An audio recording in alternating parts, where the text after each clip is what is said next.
खबर शुरू करते हैं। लोकसभा चुनाव में समाजवादी पार्टी अब पूरे दमखम के साथ कूदने जा रही। समाजवादी पार्टी के नेता और कार्यकर्ता अगले 2 माह में 2 करोड़ पीडीए परिवारों से मिलकर सामाजिक न्याय और आरक्षण के बारे में चर्चा करेंगे। इन परिवारों की आर्थिक और सामाजिक जो गैर बराबरी और इसके दुष्प्रभावों के बारे में भी बताया जाएगा। कार्यकर्ता घर घर जाकर बताएंगे कि किस तरह बीजेपी राज में महिलाओं, दलितों और अल्पसंख्यकों पर अत्याचार बढ़ा है। भाजपा सरकार ने लोकतांत्रिक मूल्यों का बहुत उपहास किया। पूंजीपति घराने फल फूल रहे, जबकि गरीब जनता की आवाज उठाना अपराध हो गया है।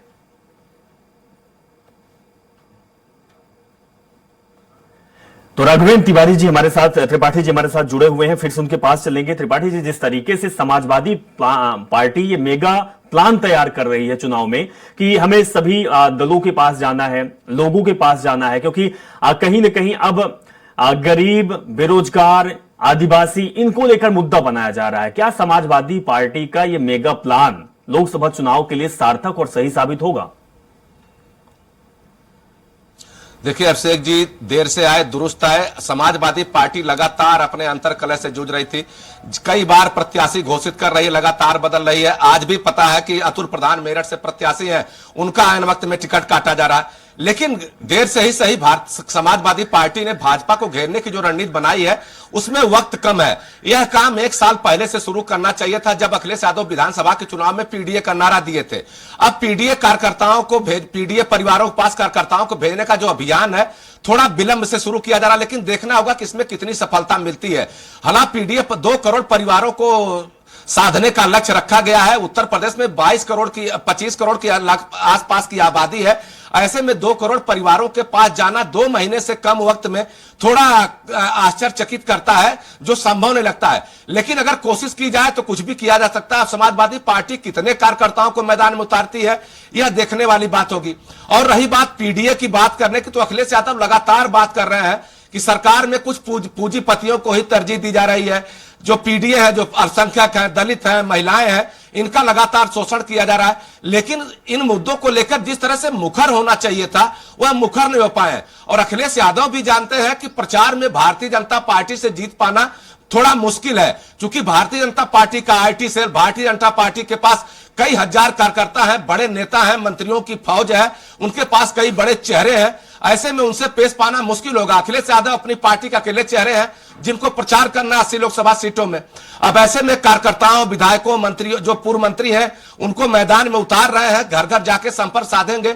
इसका कितना असर पड़ेगा यह भी देखने वाली बात है। और सबसे बड़ी बात है अभिषेक जी, उस पीडीए में भारतीय जनता पार्टी पहले से पैठ बनाई हुई है। अगर हम पिछड़े की बात कर ले तो यादव छोड़ के बाकी जितना भी बैकवर्ड जातियां हैं आज भारतीय जनता पार्टी के साथ है। और भारतीय जनता पार्टी लगातार यह नारा दे रही है, सबका साथ, सबका विकास, सबका प्रयास, सबका विश्वास। अब ऐसे में केवल पीडीए का नारा देकर कितना अखिलेश यादव सफल हो पाएंगे ये तो वक्त बताएगा। लेकिन हाँ, इतना जरूर है कि देर से ही सही उन्होंने चेता जरूर है। लेकिन जनता के बीच जाने का सबसे बड़ी बात यह भी है कि जिस तरीके से समाजवादी पार्टी, क्योंकि सरकार में भी काबिज रह चुकी है, कई बार सरकार चला चुकी है, बड़ा योगदान होता है उत्तर प्रदेश में, मजबूत पार्टी है क्षेत्रीय पार्टी के रूप में देखा जाए तो।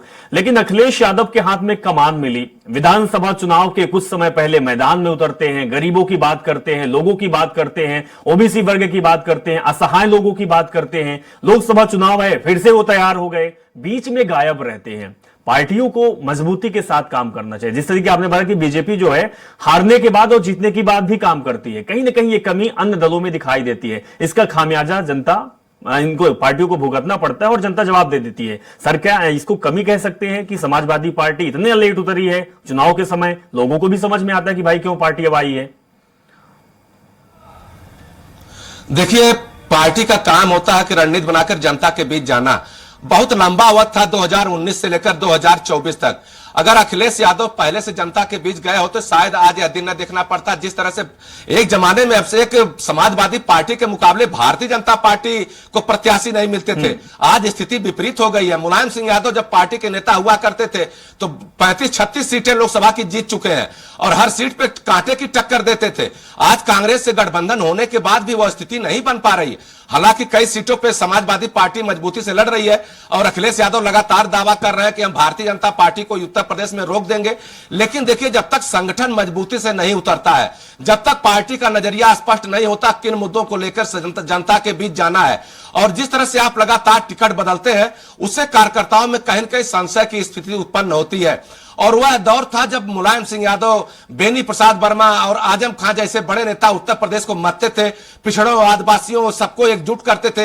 यहां तक कि जो समण बिरादियां थी, क्षत्रिय और ब्राह्मण, वो भी मुलायम सिंह के साथ हुआ करते थे। लेकिन अखिलेश यादव ने पीडीए का नारा देकर सामान्य बिरादरी को एकदम बिल्कुल से अभी से बाइकाट कर दिया है। लगता है कि इन बिरादरियों को उनको वोट की जरूरत ही नहीं है। तो अगर आप एक संकुचित दायरे में जाकर संकुचित लोगों के बीच ही जाएंगे तो थोड़ा सवाल उठता है। क्योंकि देखिए, वोट बढ़ता है, वोट माहौल पे पड़ता है, और भारतीय जनता पार्टी माहौल बनाने में बहुत आगे है।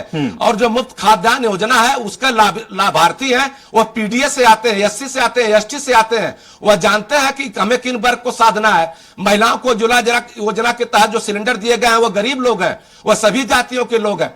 तो जब तक आप सभी की बात नहीं करेंगे, तब तक आप सार्थक परिणाम की उम्मीद नहीं कर सकते हैं। अब देखना होगा, अखिलेश यादव जी जनता के बीच जा रहे हैं, कार्यकर्ताओं को भेज रहे हैं, इसका क्या असर आता है। लेकिन इतना जरूर है कि भारतीय जनता पार्टी को घेरने के लिए अखिलेश यादव अब मैदान में उतर रहे हैं और मजबूत रणनीति के साथ, मजबूत मुद्दों के साथ जनता के बीच जाएंगे। अब देखना होगा इसका असर कितना पड़ता है। बिल्कुल त्रिपाठी जी, बहुत बहुत शुक्रिया कि आप बहुत सरल और सहज तरीके से उत्तर प्रदेश की सियासत से जुड़ी हुई हर चीज आपने बताई, दर्शकों को पहुंचाई।